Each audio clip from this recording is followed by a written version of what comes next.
Laptop ऐसे रखा है। Okay, so guys please laptop से ज्वाइन करो, बिकॉज अगर कोई इशू आए आपके टास्क में, आप कुछ कर रहे हो उसमें कोई इशू आया, you can't share with me live, so मैं आपको उसमें सपोर्ट नहीं दे पाऊंगा, है ना। तो लैपटॉप से ज्वाइन करोगे तो you can share your screen, so I can verify कि एक्चुअली इशू क्या है, ठीक है। Mahit, you also join by phone, और आप लैपटॉप से ज्वाइन कर सकते हो तो लैपटॉप से ज्वाइन, लैपटॉप से, पीसी से। ओके। शुभम आप भी लैपटॉप से प्लीज ज्वाइन कर लेना, बिकॉज आज हम लोग सेक्शन 2 में, हाँ जी कब से ज्वाइन कर रखा हूँ सर? लैपटॉप से ज्वाइन करते, ओके, क्योंकि यहाँ पे ना फोन दिखा रहा है मेरे को मीटिंग में, इसलिए that's why. Okay, so we are applying all these things. Today we are going to discuss about the central tendency.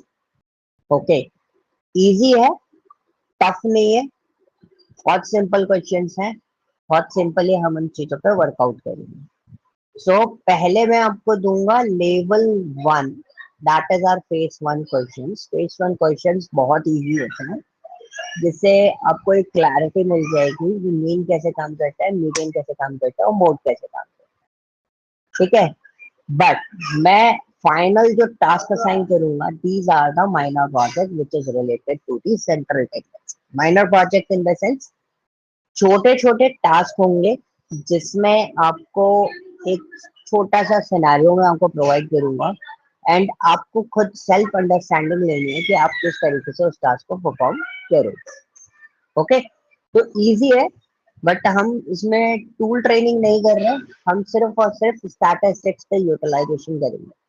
So you all guys are not restricted for the tool. If you are comfortable in Python, you can proceed with this. अगर आपको power BI में काम करना बहुत अच्छे से आता है, आप पावर बीआई यूज करो। अगर आपको एक्सेल बहुत अच्छे से यूज करना आता है, you can use Excel for the statistics also, ठीक है। सीक्वल में you will feel struggle in SQL कि उसमें आप काम कैसे करोगे, but these are the three areas, three sections जिसमें हम स्टैटिस्टिक्स को पूरा एंड टू एंड अप्लाई करके देख सकते हैं, ठीक है। तो कोई भी टूल होना चाहिए, तो बेसिकली हमारा जो फोकस है वो स्टैट्स को लेके है, नॉट इवन द टूल्स। तो वो टूल्स वगैरह आप लोगों ने ऑलरेडी कवर अप कर रखा है। तो बेसिकली हमने जो प्रीवियसली स्टडी किया था, महित ने एक छोटा सा इंट्रो आपको दे देता हूँ। हमने ये अंडरस्टैंडिंग ली थी why we are using statistics, what are the major role of statistics in data field, ठीक है। सेकंड, हमने ये चीज समझी थी कि suppose if we are running our own business, if we want to launch our own product, so हमें उसके लिए सैम्पलिंग कैसे करनी है, सर्वे सैम्पलिंग जिसको हम बोलते हैं, कि हमारा प्रोडक्ट एक्चुअली वहां पर सेल आउट होगा कि नहीं होगा। मैंने अगर आउटलेट ओपन किया तो मेरे पास एक्चुअल कस्टमर कितना आ सकता है रेगुलरली, और मेरा कितना रेवेन्यू कवर अप होगा before opening the business. So this is the areas कि हम लोग किस तरीके से उसमें काम करते हैं, और उसके लिए हम डेटा कैसे कैसे कलेक्ट कर सकते हैं, that is called what, sampling. So basically it's related to the data collection part, ठीक है। As a data analyst, as a data engineering person, as a data analysis part, या फिर अगर हम बात करें business analysis purpose, so that's are also job, it's called what, data collection, ठीक है। Now next part is what, now we move to the descriptive statistics. Descriptive statistics क्या होता है कि कभी भी कितना भी बड़ा डेटा आपके पास अवेलेबल हो, 1 लाख 2 लाख 10 लाख, कितना भी बड़ा डेटा है, अगर उस डेटा का एक बेसिक अंडरस्टैंडिंग, एक सिनेरियोस बेसिस पे आपको एक अंडरस्टैंडिंग चाहिए, और उस डेटा के बारे में एक बेसिक इंफॉर्मेशन आपको कलेक्ट करनी है, तो you need to perform central tendencies, ठीक है। सो बेसिकली सेंट्रल टेंडेंसी हमें क्या बताती है, हमें ये बताती है कि डेटा में एक्चुअली चल क्या रहा है, ठीक है। एक ओवरव्यू बोलते हैं ना, किसी भी चीज का एक एब्स्ट्रैक्ट मोड या किसी भी चीज का एक ओवरव्यू मोड हमें मिल जाता है। बाकी उसके बाद आप अपने अकॉर्डिंगली एरिया डिसाइड कर सकते हो उसमें क्या क्या चीज है हम रिपोर्टिंग फॉर्मेट पर जनरेट कर सकते हैं, लेकिन हमें सबसे पहले डिस्क्रिप्टिव स्टैटिस्टिक्स को अप्लाई करना पड़ता है डेटा के ऊपर to understanding the data summaries. Okay, उसी में सबसे इंपॉर्टेंट पार्ट है आपका central tendency. So central tendency is basically divided into three sections. First one is mean, second one is median, third one is mode. So आपको इन्हीं चीजों को बहुत अच्छे से समझना है कि ये तीन चीजें क्या होती हैं, हालांकि हम लोग रेगुलर बेसिस पे यूटिलाइज करते हैं। अब हम एक सिंपल सिनारियो समझते हैं। हमारे पास तीन टाइप के मीन होते हैं बेसिकली। कौन कौन से? Any idea? किसी ने पढ़ा है मीन को? पढ़ा है कभी? हाँ जी, मीन पढ़ा है आप लोगों ने? Mean is basically average, right?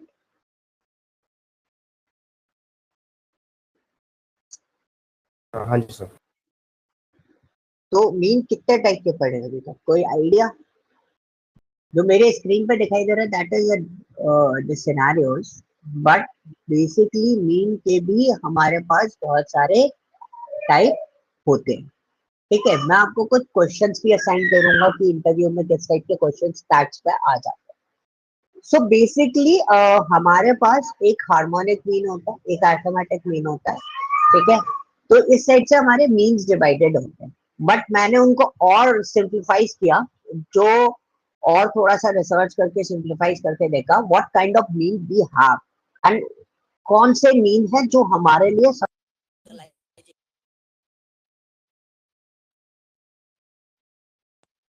हमारे पास दो मीन सबसे ज्यादा यूटिलाइजेशन में आते हैं। एक minute guys, just give me a moment.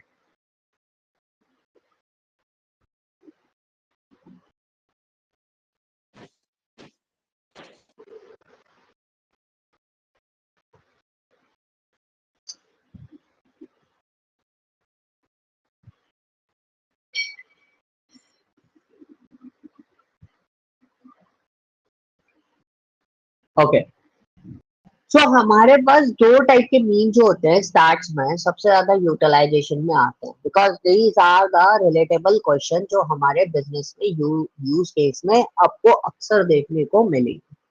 तो वो दो मीन है आपके, एक है ट्रेंड मीन, दूसरा है वेटेड मीन।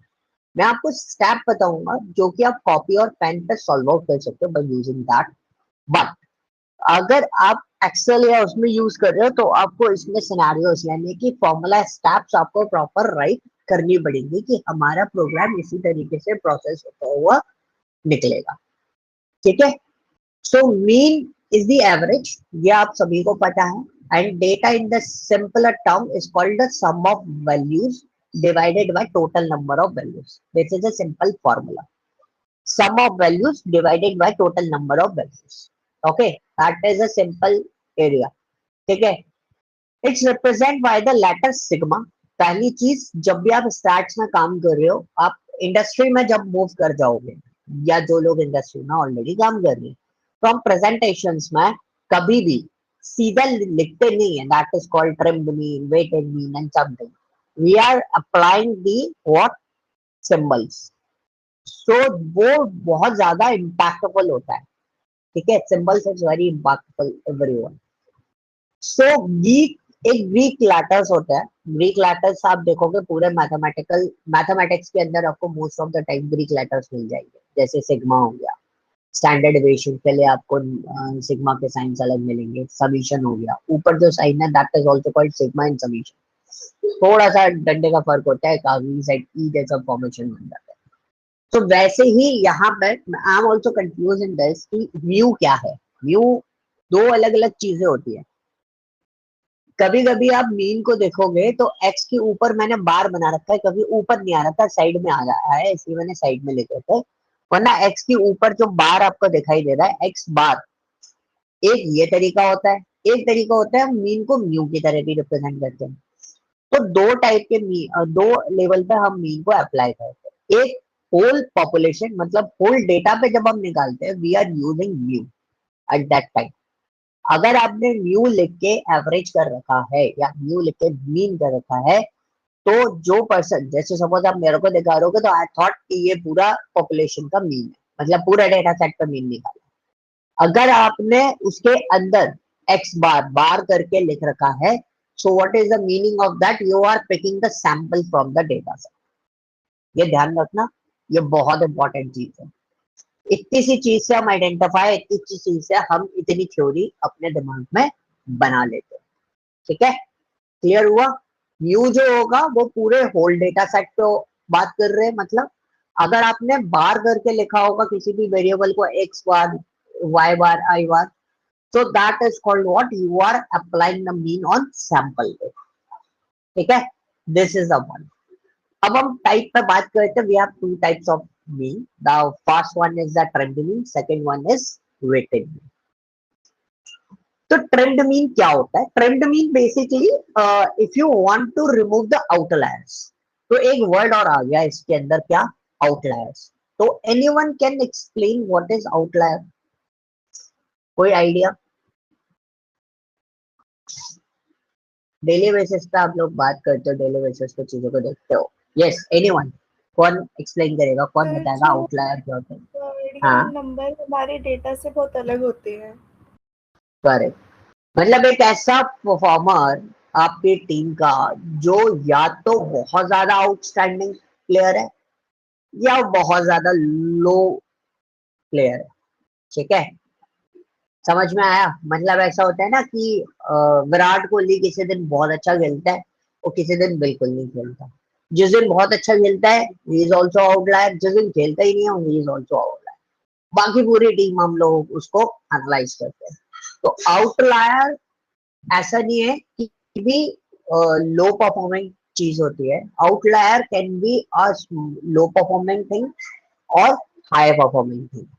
मतलब अगर हम बेसिकली रिटेल सेल की बात करें, रिलायंस ट्रेंड्स की बात करें, तो रिलायंस ट्रेंड्स की बात अगर मैं कर रहा हूँ, तो रिलायंस ट्रेंड्स रेगुलर एक दिन, जिस दिन स्ट्राइक हो गई या कुछ हो गया, तो उस दिन जो आपका जो क्या बोलते हैं सेल आ रही है, वो आपकी आ रही है 1000 रुपए, 1500 रुपए समथिंग, राइट? और अगर मैं फेस्टिव सीजन की बात करूं, वही सेल 10 लाख 15 लाख पे जा रही है। So this is the difference between the outlier. तो वो हायर भी हो सकता है और लोअर भी हो सकता है। तो हम जब भी डेटा एनालिसिस परफॉर्म कर रहे होते हैं, तो हमारा मेन टास्क होता है कि हम आउटलायर को हटा दें। अगर हमने आउटलायर हटा दिया तो हमारा एवरेज वैल्यू बहुत अच्छे से क्लियर कट आएगा। फॉर एग्जाम्पल, बहुत सारे लोग ड्राइविंग करते होंगे, करते हो ड्राइव? कार के अंदर आप उसके पैनल में देखोगे, they are giving the two levels of average value. मतलब सर, हमारा आपकी जो वॉइस किलोमीटर क्रैक हो एवरेज, रही है। वॉइस क्रैक हो रही है मेरी? अभी सही है? No sir. अभी सही है? Let me check my speed. वैसे वॉइस क्रैक होनी नहीं चाहिए, कहाँ तक है?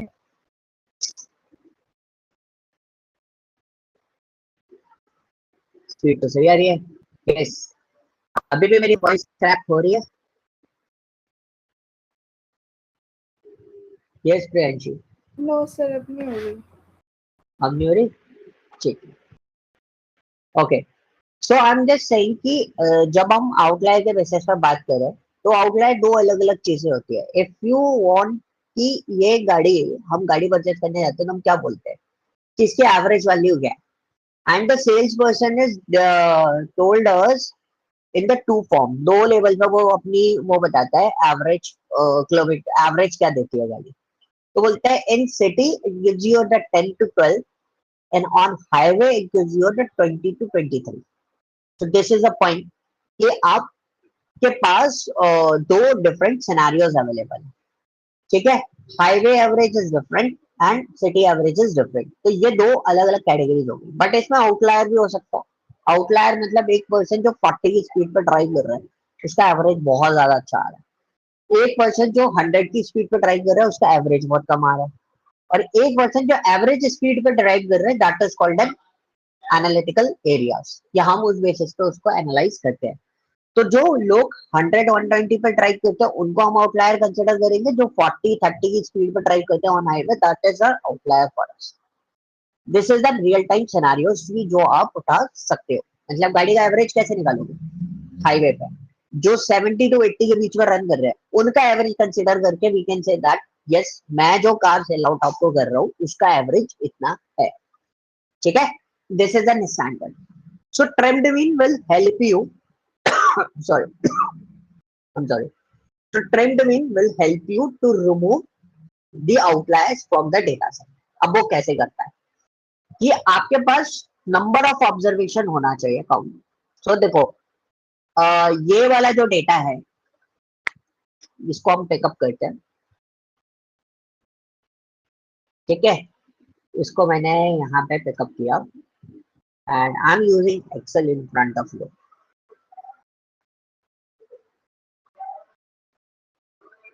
ठीक है? तो यहाँ पे मैं इनको पेस्ट करती हूँ. ओ ये इस तरीके से पेस्ट आया है. So what we do, we are just going to paste. We copy that, we paste it, transform mode.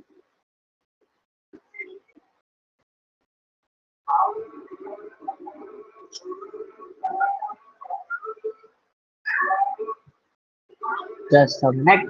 Let me set up this in the proper manner.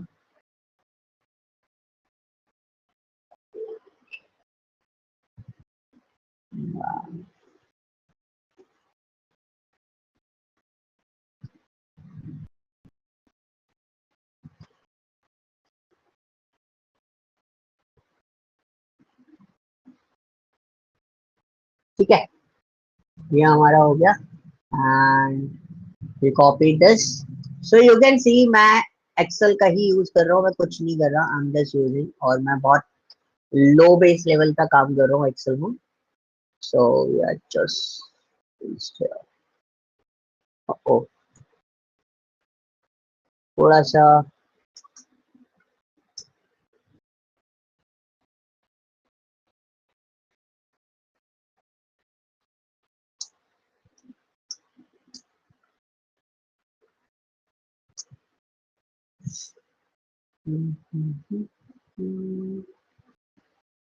Okay M वाला data हमारे पास आ रहा है.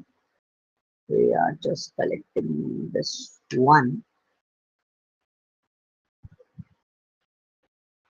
Okay is there any idea कि हम इसको remove कैसे करेंगे? सो अभी मेरा दिमाग नहीं चल रहा है इसमें. So what I am doing, तो ज्यादा बड़ा डेटा नहीं है, I am just using the simple theory कि मैं बस इनको सिलेक्ट करके राइट क्लिक करके एंड डिलीट कर देता हूं एंटायर रो. ये मेरा पूरा डेटा बन गया. तो विजिबल है, ठीक है? ये डेटा विजिबल है आप लोगों को? Yes sir. ओके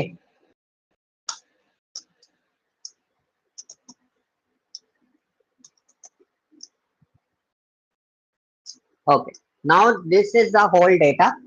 अब देखो मैं कुछ नहीं करूंगा, I am just follow the step only जो मेरे को लिख के दिया है. मेरे पास डेटा था, arrange the series of observation in ascending order from smallest to highest. These are the step you need to follow. अब मेरे को देखो यहाँ पे जो सीरीज है वो मेरी लोअर टू हायर है कि नहीं है? सो वैसे तो है बट मैं इसको फिर भी स्मॉलेस्ट टू हाईएस्ट उसको अरेंज करके रख देता हूँ, ठीक है? अब उसके बाद सेकंड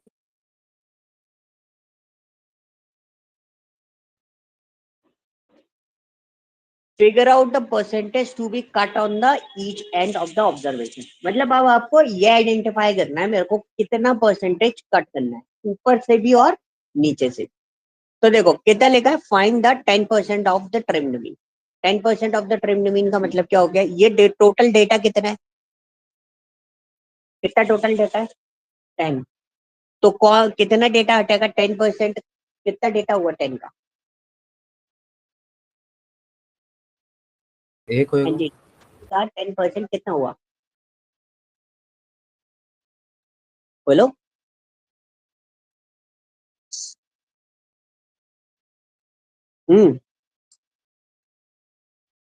बताओ 1 होएगा. बताओ 10% कितना होगा इसका?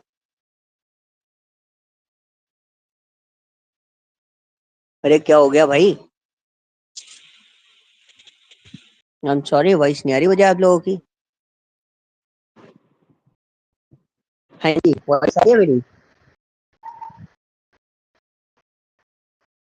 हेलो। वन होगा। वन होगा।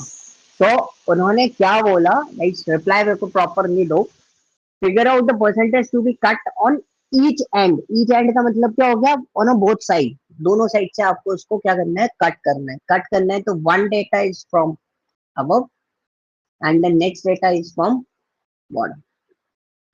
ठीक है, तो ये डेटा हमने रिमूव करा, एक एक डेटा यहाँ पे रिमूव हुआ।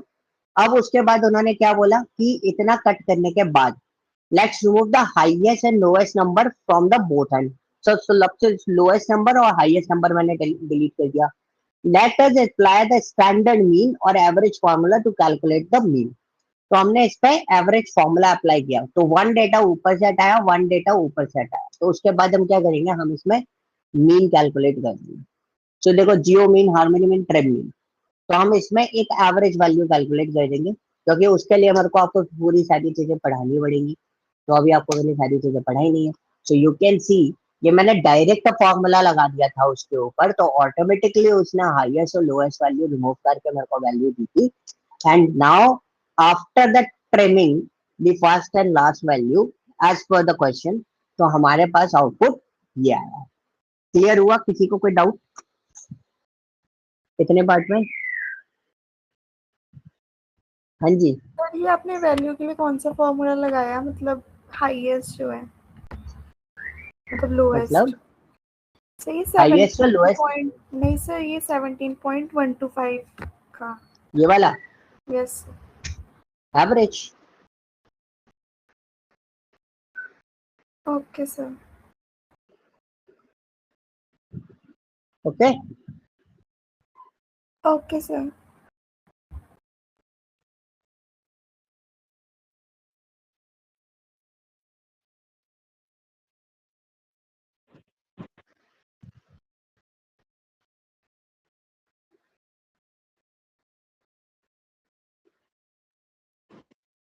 हाँ जी, क्लियर हो गया? कोई doubt? Yes sir. No sir. Okay, great. So now these are the question. Anyone can perform this one.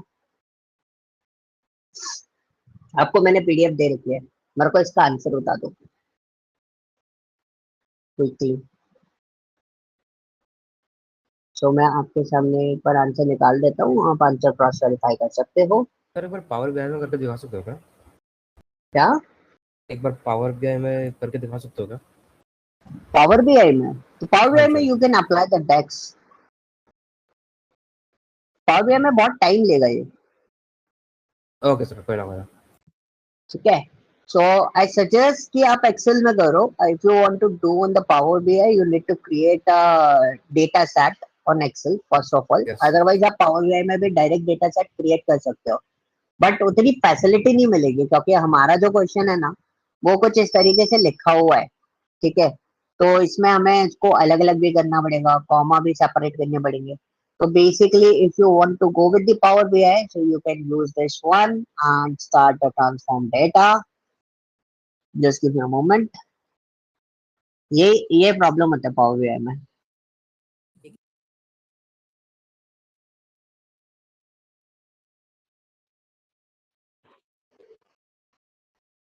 तो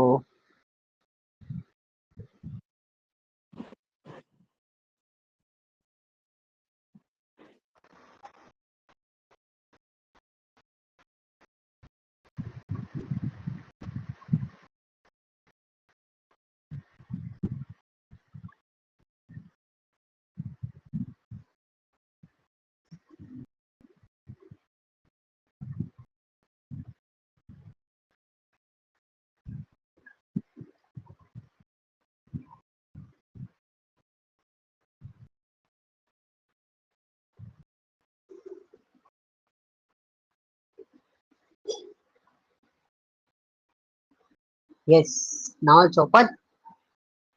देखो फिर कुछ अपडेट आया है इसमें नया। You can open this transform data, it's not working.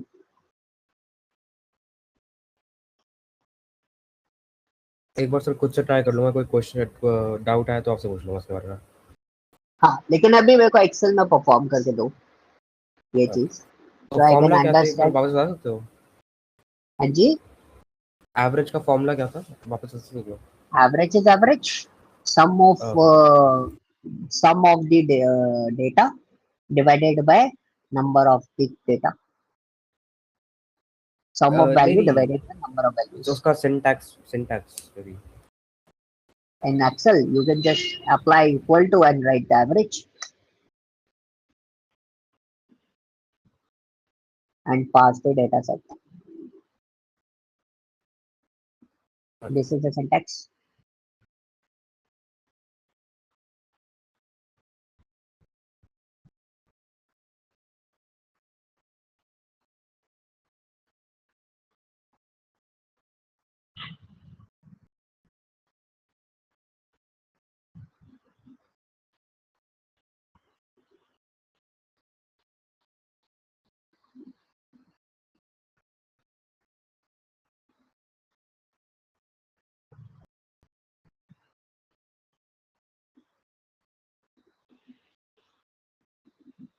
So इसका एक बार मैं आप लोगों के सामने निकाल देता हूँ.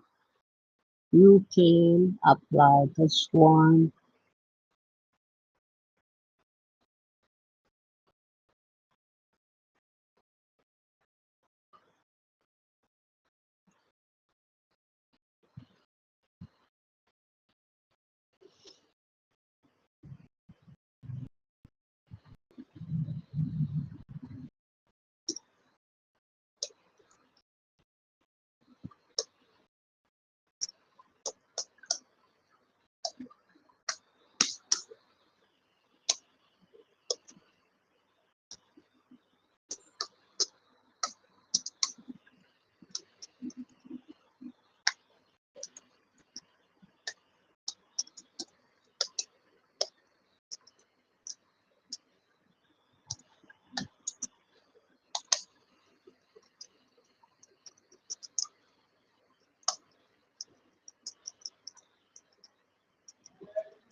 हाँ जी, the output is 12.375.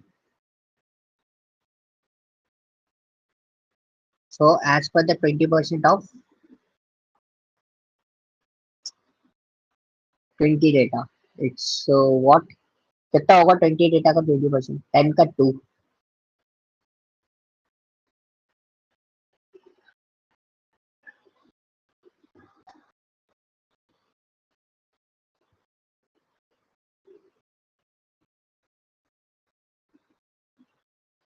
Output is 11.8.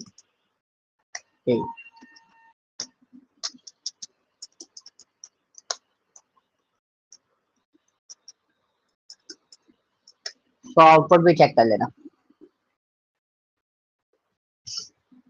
बना किसी का?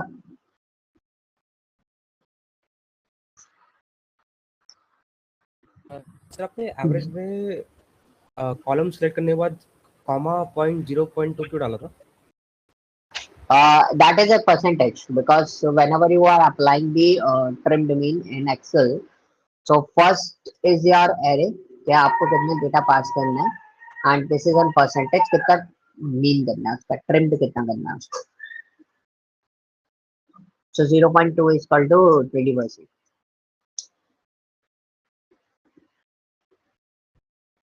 Okay, और ट्रिम्ड मीन का फॉर्मूला क्या है? trimmed mean का फॉर्मूला ये है कि जो आपका ट्रिम्ड डेटा होता है, जैसे आपको अभी इस क्वेश्चन में बोला 20% डिलीट करना है, तो 20% कितना हुआ 20 डेटा का? एक बार रिपीट करना। 20% ऑफ 20 डेटा कितना, कितना कट करना चाहिए? आपके पास टोटल डेटा कितना है? 20 है, और 20 का 20% कितना होता है? जैसे 10 का 1% कितना हुआ? 4 या तो 2 या 10% 4? 4 होगा ना. ओके। 10 का 20% कितना हुआ? 2. तो 20 का कितना हुआ 4, ठीक है। So as per the strength mean starting smallest 4 values और हाईएस्ट 4 वैल्यूज हमें रिमूव करनी है, देन उसके बाद उसका एवरेज क्रिएट करना है।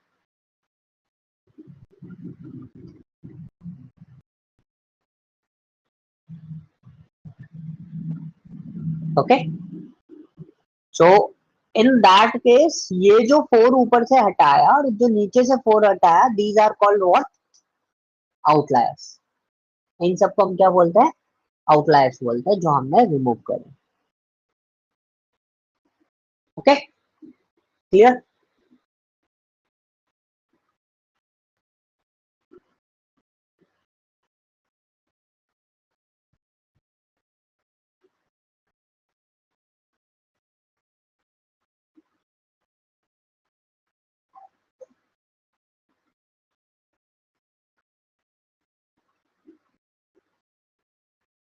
Yes sir. क्लियर है ना, ठीक है। सो आंसर एक बार चेक कर लेना और आपको ये सिनेरियो पूरे तरीके से क्लियर हो जाएगा, हाउ यू यूज इट और कैसे आप उसको वर्कआउट कर रहे हो।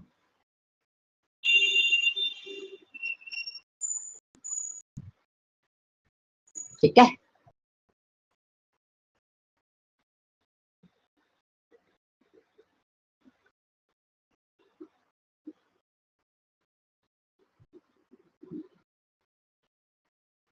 क्लियर है, आगे चले।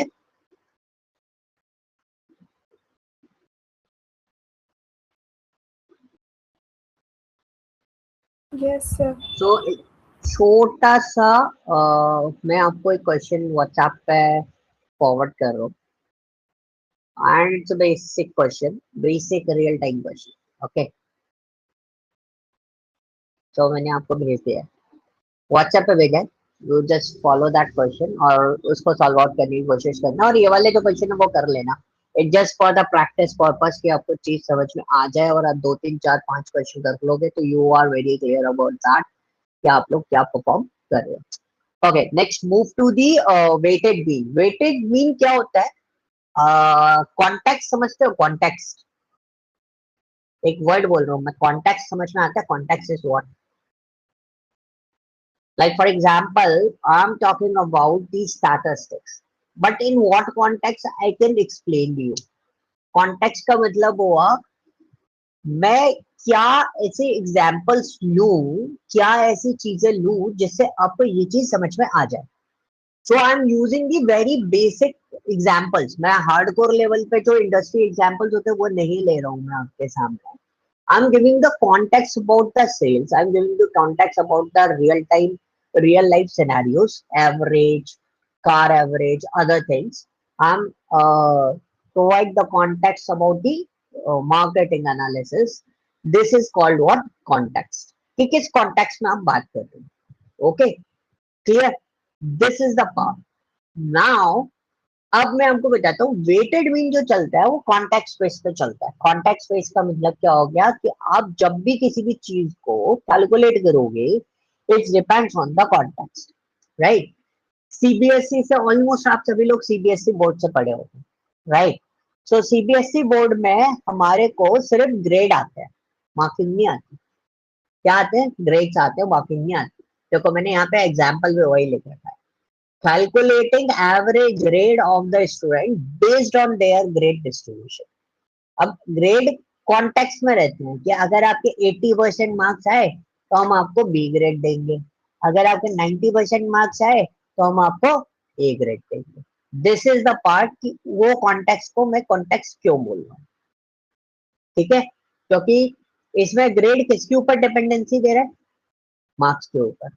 जो जिस रेंज में मार्क्स आएंगे उसी के कॉन्टेक्स्ट में आपको ग्रेडिंग मिलेगी। तो दिस इज वेरी इंपॉर्टेंट। यहाँ पे यही गेम है, आपको सिंपल एक छोटा से वर्ड को पकड़ के आप पूरा सारा सिस्टम समझ सकते हैं। नाउ अब यहाँ पे पहला क्वेश्चन समझना, इसमें ये थ्योरी बाद में काम में आएगी, जो यहाँ पे पॉइंट्स लिखे हैं और जो मैंने फॉर्मूला लिखा है वो आपको बाद में समझ में आएगा। पहले मैं आपको क्वेश्चन समझाता हूँ। यहाँ पे पेरेंट्स होमवर्क ग्रेड वाज 72, ठीक है। उसका होमवर्क ग्रेड कितना है, 72 है। His project grade was on 80, was an 80। तो प्रोजेक्ट ग्रेड कितना है उसका? 80 है, मतलब they are talking about the percentage. ठीक है, नंबर्स की बात करें।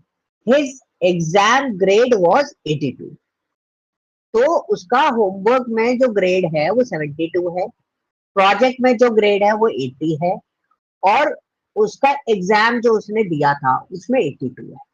ठीक है, अब होमवर्क का जो वेटेज है, वेटेज समझते हो कि कितना परसेंट मार्क्स इसमें से आएंगे? जैसे आप एग्जाम देते हो इंजीनियरिंग के, वैसे इसका बात कर लेता हूँ। हम लोग जब इंजीनियरिंग के एग्जाम देते हैं तो वी आर कैलकुलेटिंग दैट कि 5 यूनिट है, 5 यूनिट में से 3 यूनिट बहुत इंपॉर्टेंट है, ये 3 यूनिट कर ली तो हम पास हो जाएंगे। This is are the engineering mind. ठीक है, और अगर मेरे को मार्किंग बी प्लस पे लेके जाना है तो मुझे ये वाली यूनिट करनी है, और मुझे अगर अपना ग्रेड ए प्लस में लेके जाना है तो मुझे ये वाली यूनिट भी ज्यादा करनी है, क्योंकि हाईएस्ट मार्किंग क्वेश्चन यहाँ से आएंगे। मतलब इस यूनिट के वेटेज ज्यादा मिलता है, इसका कम मिलता है, तो वी नीड टू डिसाइड कि हम कैसे पास होंगे उसके, तो वेटेज वाला गेम। तो उन्होंने बोला होमवर्क का सिर्फ 10% वेटेज है, और प्रोजेक्ट का 50% है, एग्जाम का 40% है। ठीक है, तो वेटेज कितना है? 10%, 50% एंड 40%। अब हम इसको वेटेड मीन निकालते हैं। वेटेड मीन कैसे निकालेंगे वो हम कैलकुलेट करते हैं। तो this is the simple formula जो आप देख रहे हो, X I multiply W I divided by W I. तो X I is nothing, it's an value. ठीक है, ऑब्जर्वेशन बोलते हैं हम एक्स आई को। तो हमने क्या बोला, इन्होंने एक सिंपल थ्योरी हमें समझाई, मतलब मैंने जहां से पढ़ा है, I am just studied this weighted mean from Wall Street. Wall Street is one of the best website to understand the statistics. ठीक है, आप भी फॉलो कर सकते हो। तो वॉल स्ट्रीट पे उन्होंने एक बहुत सिंपल थ्योरी समझाई। पहले मुझे भी बहुत कॉम्प्लिकेटेड लगता था, मैं एक्सप्लेन करता तो लोगों को भी बहुत कॉम्प्लिकेटेड लगता था। उन्होंने एक बहुत सिंपल सी बात लिख दी थी जिससे मेरा माइंड ओपन हो गया। क्या लिखा? List the number and weight in the tabular form. presentation in the tabular form is not compulsory but make calculation easy। so उन्होंने बोला कि आप इसको टेबुलर फॉर्म में डाल दो। तो मैंने यहाँ पे क्या करा, मैंने यहाँ पे डाला these are my marks, these are my weight। तो मेरे मार्क्स क्या है? 72, 80, 82, 72, 80, 82। वेटेज कितना है? 72 होमवर्क का वेटेज है 10%, और प्रोजेक्ट का वेटेज है 50%, और इसका जो बचा कितना? 40%। देखो कुछ नहीं करा, बस उसको हमने किस फॉर्म में लिख लिया? टेबुलर फॉर्म में राइट कर लिया। अब उन्होंने उनकी स्टेप्स को फॉलो करते हुए चलना, स्टेप्स को फॉलो करते हुए चलोगे तो आपको फायदा रहेगा। Multiply each number and relevant weight assigned to that number.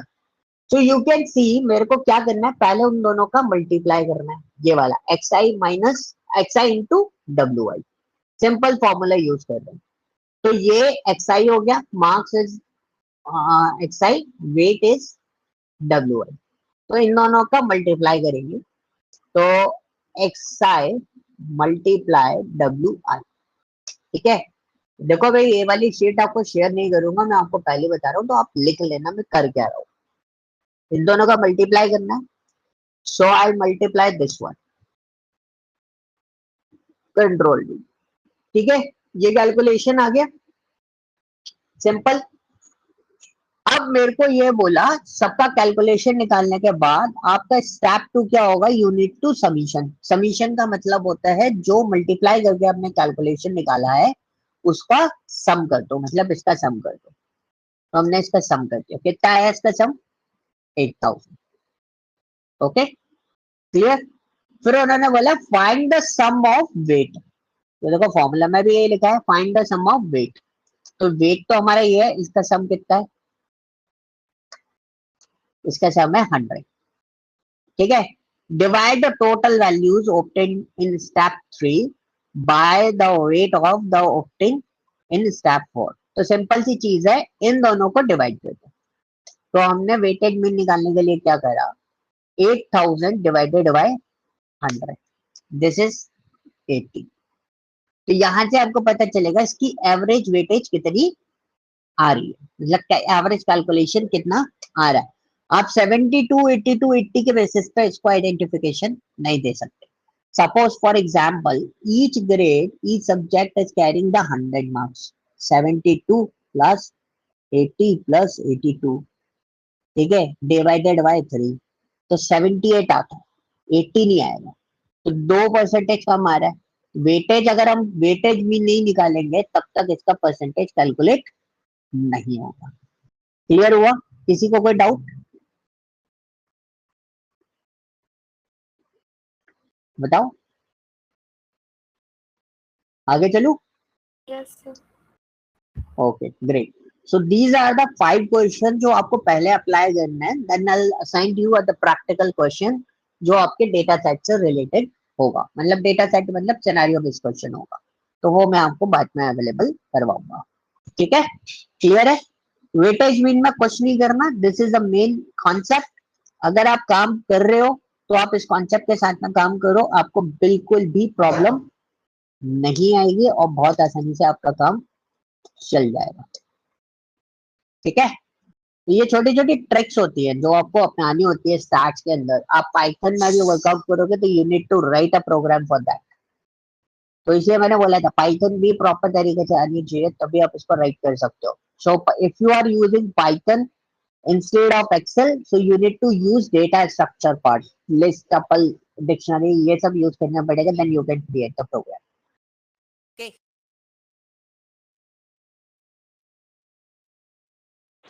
Now, next one is what?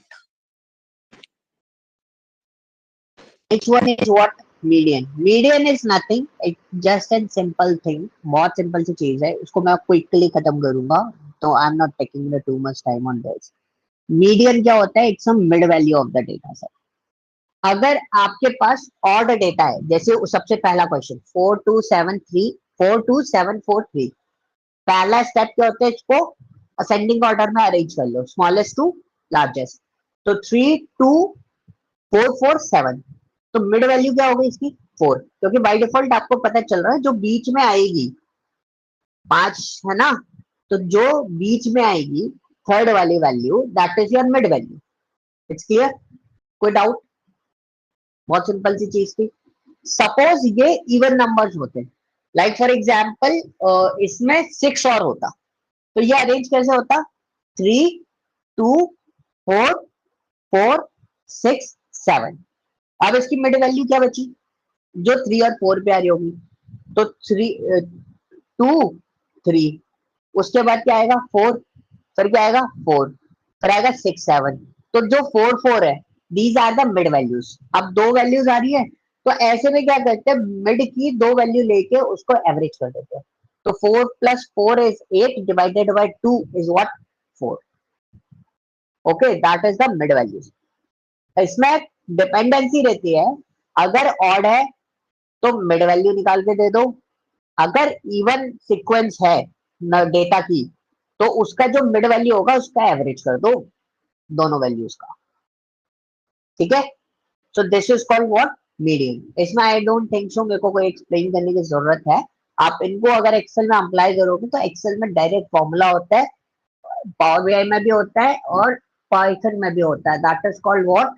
Median. तो आप इजीली निकाल सकते हो उसमें से। ठीक है, मोड में कोई फॉर्मूला अप्लाई करने की जरूरत नहीं है, you need to check the highest frequency of the data, जिसकी फ्रीक्वेंसी सबसे ज्यादा फ्लो कर रही है वो हमारा मोड हो जाता है। मतलब फॉर एग्जांपल बहुत सारा डेटा आ रहा है, उसमें टी शर्ट सबसे ज्यादा सेल आउट हुई है, तो हाईएस्ट फ्रीक्वेंसी किसकी रहेगी? टी शर्ट की रहेगी। तो that is the simplest thing, mode की which one is the highest frequency in the data. Like for example ये डेटा मेरे पास अवेलेबल है, इसमें हाईएस्ट फ्रीक्वेंसी किसकी है? 13 13 is 2 time, 12 12 is 2 time, 11 11 is 2 time. So we are just applying the mode, ये रहा mode जो कि आउटडेटेड है, इसके अंदर एक्सपायर्ड वो बोलते हैं ना, देखो किसका आ रहा है? 8 को दे रहा है, मतलब सब डबल डबल डबल डबल है, जो सबसे पहले मिला उसको वो फ्रीक्वेंसी दिखा दी। सपोज इसमें मैंने क्या कर दिया, 12 की जगह 11 दे दिया, देखो फ्रीक्वेंसी चेंज हो गई। Now highest value is what, 11. So mode is nothing, mode is just related to the highest frequency data. Okay, clear? कोई डाउट? मैंने क्वेश्चंस भी दे रखे हैं, आप थोड़े थोड़े क्वेश्चन अटेम्प्ट करोगे तो आपको एक सर्टेन सिनेरियो क्लियर हो जाएगा कि आप कैसे कैसे उसमें काम कर सकते हैं. Is there any doubt, any question guys इस वाले पार्ट से रिलेटेड? No sir. कोई क्वेश्चन नहीं है? इजी लगा होगा क्योंकि डिस्क्रिप्टिव स्टैटिस्टिक्स बहुत आसान है. ओके, नाउ अब हमारा जो नेक्स्ट सेशन होगा विल डिस्कस ऑन मंडे, क्योंकि हमारा थर्सडे तक रखता हूँ मैं सेशन, और Friday Saturday Sunday is of, और आपके पास 3 टाइमिंग है, और आपको कैसे करना है, सेंट्रल टेंडेंसी मैंने आपको अवेलेबल करा दिया है, आप पहले इन क्वेश्चंस को करोगे, एक छोटा सा वर्कशीट और आएगा आपके उस पर, और वर्कशीट आएगा सैटरडे को, ठीक है, तो आपको वो परफॉर्म करके देखना है for the central tendency purpose. Then उसके बाद वेरिएशन एंड कोरिलेशन पे हम बात करेंगे. डिस्क्रिप्टिव स्टैटिस्टिक्स 2 क्लासेस और लेगा, पर डिस्क्रिप्टिव स्टैटिस्टिक्स खत्म, ठीक है. In descriptive statistics I also cover up the interquartile range, IQR में कवर अप करूंगा इसके अंदर, हालांकि वो इंफरेंशियल में कवर अप करते हैं, बट मैं इसमें भी कवर अप करूंगा. And we also cover up standard deviation, standard variation, variance, and आपका correlation, and also give you the complete information about the normal distribution. ठीक है, empirical rule क्या होता है, Z score क्या होता है, normal distribution क्या होता है, ये सारी चीजें हम लोग उसमें डिस्कस करने वाले. देन उसके बाद डिस्क्रिप्टिव स्टैटिस्टिक्स आपका हो जाएगा रैप अप, फिर हम मूव कर जाएंगे इन्फरेंशियल पार्ट पर, ठीक है. लेकिन आई थिंक इसमें से डेटा साइंस में कौन कौन है मशीन लर्निंग वाले? Priyanshi, you are in machine learning? Yes sir. प्रथम,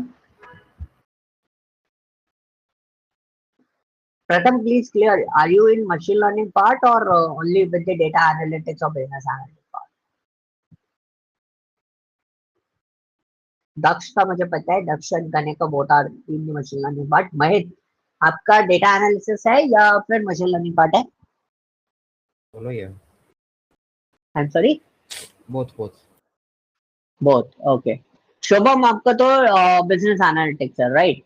So we'll go with the descriptive statistics only. Pratham, please confirm. Then I plan the lecture accordingly.